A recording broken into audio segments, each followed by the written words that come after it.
继续来到台中，嘛是从深夜就开始变大雨。这个海线的地区，包括着大甲、清水甲外部，拢有袂少的灾情。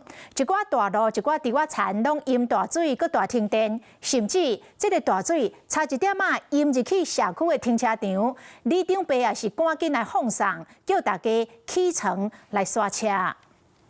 路雨是路透明，积水拢淹到车路顶，民众驶车袂输咧驶船。这是台中的大甲区，昨半暝这场大雨是落到紧搁急，准高的水拢淹到车路顶。无敌大漩涡。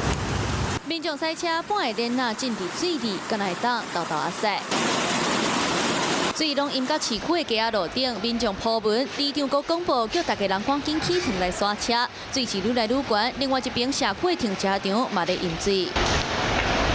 大雨造成海线地区袂少灾情，民众伫咧社群抱文，阮道的水拢为夜景啊淹出来。李长嘛铺相片，强调临海地区附近猪仔田的稻果嘛拢淹到车路顶。过来看清水，这片猪仔田规片拢予水淹掉，看过去袂输是海洋。昨暝落2点钟雨尔，都安尼，到就也袂退。若是猪仔田3合院头前的稻田嘛拢浸伫水里，挂猪仔的机器嘛拢浸水过中。